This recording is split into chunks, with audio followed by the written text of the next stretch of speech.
দর্শক আমন্ত্রণ জানাচ্ছি সিনে বাংলার নিয়মিত আয়োজন আজকে ডক্টর অনুষ্ঠানে। বরাবরের মতোই আপনাদের সাথে উপস্থিত আছি আমি ডক্টর নাসরিন কাদের। আপনারা জানেন আমাদের এই অনুষ্ঠান নিয়মিত প্রচারিত হয় প্রতি বুধবার নিউ ইয়র্ক সময় সন্ধ্যা 7টায়। আর আমাদের এই অনুষ্ঠান আপনাদেরই বিভিন্ন স্বাস্থ্য বিষয়ক প্রশ্নের উত্তর দিয়ে সাজানো। আর প্রতিটি অনুষ্ঠানে একজন বিশিষ্ট চিকিৎসক আমাদের অনুষ্ঠানে উপস্থিত থেকে আপনাদের বিভিন্ন প্রশ্নের উত্তর দিয়ে থাকেন। আজ আমাদের সাথে আছেন doctor Mujibur Rahman Majumdar. Doctor Majumdar MBBS পাশ করেছেন ঢাকা মেডিকেল কলেজ থেকে। এরপর রেসিডেন্সি সম্পন্ন করেছেন new Rochelle hospital, New York. এরপর ফেলোশিপ করেছেন 3টি বিষয়ের উপর। প্রথমটি করেছেন জেরিয়াট্রিক মেডিসিন অথবা বয়স্কদের স্বাস্থ্য সেবা, সেটি করেছেন saint Louis Roosevelt hospital, New York. এরপর করেছেন পালমোনারি মেডিসিন অথবা ফুসফুসের সমস্যার উপর, সেটি করেছেন ব্রুকডেল হসপিটাল থেকে। এরপর করেছেন ইউনিভার্সিটি অফ অ্যারিজোনা থেকে, সেটি করেছেন ক্রিটিক্যাল কেয়ার উপর। বর্তমানে অ্যাসোসিয়েট প্রফেসর হিসাবে নিয়োজিত আছেন department of medicine, Brookdale hospital. তাছাড়াও মেডিকেল ডিরেক্টর হিসেবে অধিষ্ঠিত আছেন Metropolitan Sleep Center, New York. আসুন আমন্ত্রণ জানাই ডক্টর মজুমদার। আসসালামু আলাইকুম দর্শকবৃন্দ। প্রথমে আমি সিনে বাংলাদেশ আজকের ডক্টর প্রোগ্রামের পরিচালক, প্রযোজক এবং কর্মকর্তাদের ধন্যবাদ জানাই আজকে আমাকে এখানে আমন্ত্রণ করার জন্য। ধন্যবাদ ডক্টর মজুমদার। আর দর্শক, আজ আমরা যে বিষয় সমস্যাটা নিয়ে কথা বলছি, সেই সমস্যা আমাদের প্রায় পৃথিবীর প্রতিটি মানুষই জীবনের কোনো এক পর্যায়ে ভুগেছেন অথবা এখনো ভুগছেন। আর যারা এখনো ভুগেননি তারা সত্যিই ভাগ্যবান। আজ আমরা কথা বলছি সেই সমস্যাটি ঘুমের সমস্যা। আসুন জেনে নিই ঘুমের সমস্যার বিভিন্ন বিষয়। ডক্টর মজুমদার, আসলে ঘুমের সমস্যা আমাদের কেন হয়? আগে ঘুমের সমস্যা বলার আগে আমি শুধু দুলানে একটা কথাই বলতে চাই। ঘুম অত্যন্ত জরুরি বেঁচে থাকার জন্য, এবং প্রতিটা প্রাণীরই ঘুমের প্রয়োজন আছে। ঘুমটা আমরা বলি অত্যন্ত এসেনশিয়াল ফর আপনার আমাদের মেমোরি থেকে শুরু করে সুস্বাস্থ্যের জন্য। সুতরাং ঘুমটা একটা সুস্বাস্থ্যেরই প্রয়োজনে ঘুমের প্রয়োজন। আর ঘুমটা যদি ভালো হয় তাহলে স্বাস্থ্যটা ভালো হয়। এই জন্যই ঘুমটা অত্যন্ত জরুরি। ঘুমের প্রায় 86 রকম বিভিন্ন ধরনের রোগ আছে ঘুম জড়িত কারণে। তার মধ্যে বিশেষভাবে যেটা সবার কাছে পরিচিত সেটা হলো অতিরিক্ত ঘুম। আর যা হয় আমাদের দেশে এখানে বলা হয় স্লিপ অ্যাপনিয়া, বা ঘুমের মধ্যে নিঃশ্বাসের প্রশ্বাসের বন্ধ হয়ে যাওয়ার যে একটা প্রবণতা, সেটা হলো স্লিপ অ্যাপনিয়া। সেটা খুবই কমন বা সচরাচর দেখা যায়। এছাড়া যেটা আরেকটা বড় সমস্যা ঘুমে, সেটা হলো ঘুম না হওয়া, বা আমরা যেটাকে বলি ইনসোমনিয়া। এই দুটো হলো মেজর ঘুমের সমস্যা। এছাড়া অনেক ধরনের ঘুমের সমস্যা আছে। তার মধ্যে আছে আপনার মোর কমন যেটা নার্কোলেপসি, বা যাদের দিনের বেলা অত্যন্ত বেশি ঘুম হয় এবং ঘুম তারা কোনোভাবে আটকে রাখতে পারে না। এটা বিশেষভাবে হয় ইয়াংদের মধ্যে বেশি হয়, মেয়েদের মধ্যে বেশি হয়।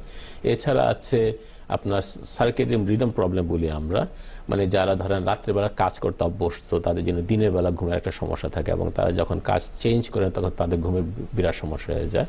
তো এই ধরনের অনেকগুলো আছে সার্কেডিয়ান প্রবলেম।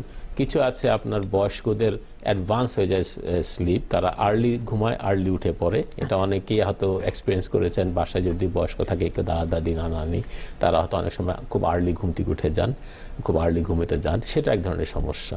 তো নানা ধরনের সমস্যা আছে ঘুমের। তার মধ্যে মেজর সমস্যা যেহেতু বললাম ইনসোমনিয়া এবং স্লিপ অ্যাপনিয়া। তাহলে কারো যদি স্লিপ অ্যাপনিয়া থাকে, তারা আপনাদের কাছে কি ধরনের উপসর্গ নিয়ে এসে থাকে? প্রথমত যারা স্লিপ অ্যাপনিয়া ভুগে তাদের যেটা হয় সেটা হলো দিনের বেলা তারা খুবই তাদের ঘুম পায়, অথবা তারা খুব ফেটিক, তারা খুব কাজে কোনো স্পৃহা পায় না। বিশেষ করে দুপুরের পরে, খাওয়ার পরে তাদের একটু ঘুমাতে হয় বা ঘুম ঘুম লাগে, কাজের যে প্রোডাক্টিভিটি এটা কমে যায়। এইসব পেশেন্ট বলতে পারে যে আমার রাতে নাক ডাকি জোরে জোরে, যার সাথে শোয় তার খুব ঘুমের প্রবলেম হয়। আমরা বলি স্পাউসের, মানে বা স্ত্রী বা হাজবেন্ড, যে করেই হতে পারে এটা। এবং নাক ডাকাটা অনেক সময় নাক ডাকতে দেখতে নাক ডাকা হঠাৎ করে বন্ধ হয়ে যায়, আবার নাক ডাকা শুরু করে, এটাকে আমরা বলি এই যে বন্ধ হয়ে যাওয়াটা, এটা হলো একটা অ্যাপনিয়ার লক্ষণ। আমাদের দেশে সচরাচর একটা কথা আছে যে ভালো নাক ডাকলে বুঝি ভালো ঘুম হয়। আসলে এটা অত্যন্ত ভুল ধারণা। নাক ডাকাটাই হলো আপনার, আমরা যখন শ্বাস নিই তার মধ্যে কোনো একটা জায়গায় অবস্ট্রাকশন হচ্ছে বা বাধা পাচ্ছে, তার থেকে নাক ডাকাটা শুরু হয়। এই নাক ডাকাটার প্রোগ্রেশনটাই হলো অ্যাপনিয়া। যত বেশি নাক ডাকা হবে তত বেশি অ্যাপনিয়া হওয়ার সমস্যা হওয়ার চান্সটা বেশি। অ্যাপনিয়া মানে নিঃশ্বাস বন্ধ হওয়া। ডক্টর মজুমদার, আমরা ওখানে যাব। আমাদের সাথে আছেন একজন দর্শক, নাসরিন, ওয়াশিংটন থেকে। নাসরিন, বলুন আপনার প্রশ্ন। হ্যাঁ, আমি আসসালামু আলাইকুম। ওয়ালাইকুম সালাম। আমি ওয়াশিংটন থেকে বলছি, ভার্জিনিয়া থেকে। জি জি বলুন। আমার মেয়ে 9 বছর। আচ্ছা। সে ঘুমের সময় অনেক নয়েজ করে। সে প্রপারলি ভাবে ঘুমাতে পারে না, মনে হয় কি সে ও পাশ হচ্ছে। আচ্ছা। তো ওইটা আমার প্রশ্ন যে ও কেন এত নয়েজ করে, আর হলো সে পাশ হয় কেন? আচ্ছা, আর এইটা কি সে স্লিপ করতে পারছে না? আমি এরকম ফিল করি। শিওর। আর এটা কি তার ছোটবেলা থেকেই আপনি দেখে আসছেন, না হঠাৎ করে শুরু হলো? না, ছোটবেলার ছিল, নেবুলাইজার দিতে হতো। নেবুলাইজার দিতে হতো, সেটা তো আপনার অ্যাজমা অথবা শ্বাসকষ্টের জন্য। কিন্তু ঘুমের এই ধরনের আওয়াজগুলো আগে করতো কিনা? না, আগে এরকম হতো না। আগে আপনার আগে অবশ্য এরকম হতো না, কিন্তু শ্বাস-প্রশ্বাসের জন্য ছোটবেলায় যেটা অ্যাজমা হয়েছিল সেটা ভালো হয়ে গেছে। এখন আর নেবুলাইজার দিতে হয় না, আজকে থেকে 4 বছর হয়ে গেছে। আচ্ছা, ঠিক আছে, জেনে নিচ্ছি আপনার প্রশ্নের উত্তর। ধন্যবাদ। ওকে, থ্যাংক ইউ। বাচ্চাদের যেটা হয়, ইয়াং বয়সে ছেলে মেয়েদের মোস্ট কমন যেটা সেটা হলো টনসিলের প্রবলেম। আচ্ছা আচ্ছা। টনসিল এবং অ্যাডিনয়েড, এটা দুটো গ্ল্যান্ড যেটা গলার মধ্যে আছে।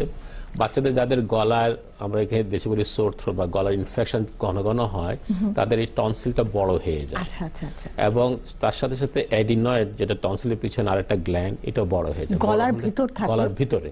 আচ্ছা। তাতে হয় কি, যখন বাচ্চারা শোয়, আমরা যখন ঘুমাই আমাদের শরীরের সমস্ত মাংসপেশি রিল্যাক্স করে বা রিল্যাক্সের বাংলাটা হলো শিথিল করে দেয়। শিথিল করলে আপনার এয়ার প্যাসেজ বা যে শ্বাসনালীটা আস্তে ছোট হয়ে আসে, কারণ মাসেলগুলো সংকুচিত করে শ্বাসনালীটাকে আরো ছোট করে ফেলে। এটা হলো নর্মাল। তারপরে আমরা যখন চিথে শুই, অর্থাৎ পিঠ লাগিয়ে শুই, তখন আমাদের টাং বা জিহ্বাটাও একটা মাসেল বা মাংসপেশি, সেটাও রিল্যাক্স করে যায়। তার ফলে এগুলো সবকিছুই ওই এয়ার প্যাসেজ বা শ্বাসনালীটার দিকে আপনার আরো জায়গাটাকে আরো সংকুচিত করে ফেলে। এখন একটা বাচ্চার যদি টনসিলের প্রবলেম থাকে বা অ্যাডিনয়েড থাকে, ওই বড় হয়ে ওই এয়ার প্যাসেজটা বা শ্বাসনালীটাকে আরো বেশি ব্লক করে ফেলে। তার ফলে হয় কি, বাচ্চারা প্রথম হয়তো শ্বাস নিতে চেষ্টা করছে, একটা আওয়াজ হচ্ছে, তারপর হঠাৎ করে শ্বাসটা বন্ধ হয়ে যায়, এবং বন্ধ যখন হয়ে যায় তখন তার শ্বাস নেওয়ার জন্য ছটফট করতে থাকে। এই ছটফট করাতেই আপনার ব্রেন থেকে সিগন্যাল দিয়ে তাকে আবার ঘুম ভাঙিয়ে দেওয়া হয়। সে হয়তো চোখ খুলবে না, কিন্তু তার ব্রেনটা তাকে বলবে শ্বাস নেওয়ার জন্য। সে আবার শ্বাস নেয়, আবার জোরে জোরে এরকম শব্দ করে, আবার শ্বাসটা বন্ধ হয়ে যায়। এটা বাচ্চাদের বেলায় বেশিরভাগ ক্ষেত্রে হয় টনসিলের প্রবলেম থেকে অথবা অ্যাডিনয়েড থেকে। আমি যেটা আপনাকে সাজেস্ট করব সেটা হলো যে একজন ইএনটি সার্জন বা নাক কান গলার সার্জনকে দেখান, যে ওর বাচ্চার কোনো টনসিলের প্রবলেম আছে কিনা বা অ্যাডিনয়েড আছে কিনা, এবং এই বয়সেই যদি এটা থাকে সেটা সার্জারি করে ফেলে দেওয়াটা উত্তম। এটা আরেকটা কারণ আমি বিশেষ করে বলবো, আপনাদের যাদেরই বাচ্চা আছে, মাদেরকে বিশেষ করে, বাবাদেরকে বিশেষ করে বলবো যে এটাকে ইগনোর করেন না। দেখা গেছে স্টাডিতে যেসব বাচ্চাদের অ্যাডিনয়েড এবং টনসিলের প্রবলেম আছে, তারা এই স্লিপ অ্যাপনিয়া ভোগে, এবং স্লিপ অ্যাপনিয়া ট্রিট না করার জন্য তাদের মেধাশক্তি কমে যায়, স্মরণ শক্তি কমে যায়, এবং তারা স্কুলে ভালো করতে পারেন না। স্কুলে যে মনোযোগ দিতে পারে না, পড়লে জিনিসটা মনে থাকে না, কারণ ব্রেইনটা যদি রাত্রেবেলা ভালো রেস্টে না থাকে, তাহলে মেমোরির কাজগুলো ব্রেনটা করতে পারে না। আমাদের মেমোরির কাজটা হয় রাতের বেলা যখন আমরা ঘুমাই। এই জন্য বাচ্চাদের বেলায় বিশেষ করে বলবো, যাদেরই বাচ্চাদের এই অসুবিধা আছে, তারা স্লিপ স্পেশালিস্টকে দেখান, এবং প্রয়োজনে নাক কান গলা বা ইএনটি সার্জনকে দেখান। যদি টনসিলের প্রবলেম থাকে, অ্যাডিনয়েড থাকে, এটা রিমুভ করার চেষ্টা করতে হবে। এবং তারপরে যদি ভালো না হয়, স্লিপ মেডিসিনের ডাক্তাররা মেশিন দিতে পারে, যে মেশিন লাগিয়ে শুলে এই শ্বাসকষ্ট থাকবে না। ঘুমটা ভালো হলে ব্রেনটা ভালো ফাংশন করবে, এবং এর পর দিন বাচ্চাটা ভালো মনোযোগ রাখতে পারবে পড়ালেখায়। আচ্ছা আচ্ছা। তাহলে আপনি যেই সমস্যাটা বললেন, এইটাই কি স্লিপ অ্যাপনিয়া? এইটা একটা স্লিপ অ্যাপনিয়ার এক ধরনের স্লিপ অ্যাপনিয়া, যেটাকে আমরা বলি অবস্ট্রাকটিভ স্লিপ অ্যাপনিয়া, মানে বাধা, শ্বাসনালীটা বাধা হয়ে যাওয়াতে যে অ্যাপনিয়াটা হচ্ছে বা শ্বাস বন্ধটা হয়ে গেছে, সেটাই আমরা বলি অবস্ট্রাকটিভ স্লিপ অ্যাপনিয়া। এইটা হলো মোস্ট কমন, অ্যাডাল্টের বেলায় এটা মোস্ট কমন, বাচ্চাদের বেলায় এটা most common obstructive sleep apnoea. Doctor Majumdar, খুবই চমৎকার একটা বিষয় আপনি উল্লেখ করেছেন আজকে। আমাদের সাথে আছেন এখন নুসরাত ডালাস থেকে। নুসরাত, বলুন আপনার প্রশ্ন। হ্যালো, আসসালামু আলাইকুম। ওয়ালাইকুম সালাম। জি, আমি ছেলে করেছি আমার হাজবেন্ডের জন্য, তার বয়স 34 বছর। আচ্ছা। সে রাতে যখন ঘুমায় জি জি, মানে প্রচন্ড নাক ডাকে। আচ্ছা। মানে মাঝে মাঝে দেখা যায় যে এরকম নাক ডাকে আমি ঘুমাতে পারি না, দেখা যায় যে রাতে আমি কান্না করতে শুরু করি। আচ্ছা। এই অবস্থা। আবার দেখা যায় যে ঘুম আসলে পর তার কি বলে এটা, মানে মনে হয় দম নিতে পারে না, দম হয়তো আটকে যায়, তখন সে মানে ছটফট করে আবার উঠে যায়, উঠে আবার দম নেওয়া শুরু করে। আমি একদম মানে ভয় পেয়ে যাই যে এটা আবার অনেক সময় অনেক শুনি যে অনেকে নাকি ঘুমের মধ্যে মারা যায়। তো মানে আমার প্রশ্ন হচ্ছে, এই যে নামটাকে, এটা কি মানে সমাধান আছে? সার্জারি করলে কিছু করলে কি চলে যাবে? খুবই চমৎকার প্রশ্ন করেছেন নুসরাত আপনি। আমরা বোধহয় এইমাত্র এটা আলাপ করেছি, তারপরও আরো জেনে নিচ্ছি। ধন্যবাদ আপনার প্রশ্নের জন্য। You welcome. আপনার হাজবেন্ডের সমস্যা যেটা, সেটা হলো আমরা বলি obstructive sleep apnoea. Most of the time obstructive, আমরা যদি একটু বলে দিই যে আমাদের শ্বাসনালীটা কোনো কারণে বন্ধ হয়ে আসছে, বন্ধ হয়ে যাচ্ছে, বন্ধ হয়ে কারণেই আপনার এই অ্যাপনিয়াটা হচ্ছে। এটা মোর কমন মেইলের ব্যাপারে, অ্যাডাল্ট মেইলের ব্যাপারে হয়, এবং বিশেষভাবে যারা ওভারওয়েট, আমরা এখানে বলি body mass index, body mass index বা বিএমআই যদি বেশি হয় কারো, ওজন উচ্চতা এবং বয়সের তুলনায় বেশি হয়, তাহলে এই জিনিসটার প্রভাবটা বেশি হতে পারে। এছাড়াও যারা হেভি না বা মোটা না, তাদেরও হতে পারে যদি তাদের গলার ভিতরে কোনো কারণে ডিফর্ম থাকে। যেমন ধরেন কারো যদি জিহ্বাটা খুব বড় হয়, বা আল জিহ্বাটা খুব বড় হয়, বা সফট প্যালেট যেটাকে বলি আমরা, নরম একটা পর্দার মতো আছে যে জিনিসটা আপনার নাকের সাথে মুখের মধ্যে আপনার একটা বাধার সৃষ্টি করে, ওটাকে আমরা সফট প্যালেট বলি। এগুলো যদি বড় হয় কোনো কারণে, অথবা কারো গলার ভিতরে যে মাংসপেশিগুলো এগুলো লুজ বা শিথিল, তাহলে তারা এই স্লিপ অ্যাপনিয়া ডেভেলপ করতে পারে। এখন এই স্লিপ অ্যাপনিয়া, আপনি যে কথা বললেন যে আপনি শুনেছেন অনেকে ঘুমের মধ্যে মারা যায়, এটা সত্যি কথা।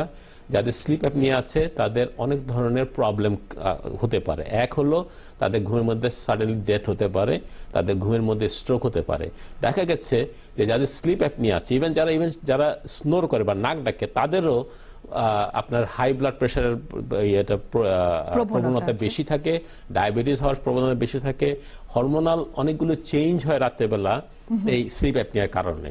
এই জন্য এটা খুবই ইম্পর্টেন্ট যে কেউই যারা নাক ডাকে বা যাদের এই ধরনের হয় যে নাক ডাকতে শ্বাস বন্ধ হয়ে যায়, তাদের অবশ্যই স্লিপ স্পেশালিস্টকে দেখানো উচিত এবং এটা ট্রিটমেন্ট করা উচিত। ট্রিটমেন্টের বেলা আপনি জিজ্ঞেস করেছেন সার্জারির ব্যাপারে, সার্জারি হয় এবং সার্জারির rate of success is 50%। Depend করে, সার্জারি ডিপেন্ড করে মুখের আপনার গঠনের উপরে। কারো যদি মুখে ডিফর্ম থাকে বা কোন রকম ডিফর্মিং থাকে, তাহলে সার্জারিতে মাচ বেটার। আমরা জেনে নিলাম এটার ট্রিটমেন্টটা হচ্ছে সার্জারিতে যেতে হবে না। সার্জারিতে একটা type of treatment, most common treatment 99% of the টাইমে আপনার যে ট্রিটমেন্টটা, সেটা বলি আমরা সিপ্যাপ মেশিন দেওয়া হয়, বা কন্টিনিউয়াস পজিটিভ এয়ারওয়ে প্রেশারের একটা মেশিন আছে। এই মেশিনটা দিয়ে এয়ার প্রেশার দেওয়া হয় একটা মেশিন থেকে, যার ফলে এয়ার প্যাসেজটা ঘুমের সময় যেটা বন্ধ হয়ে যেতে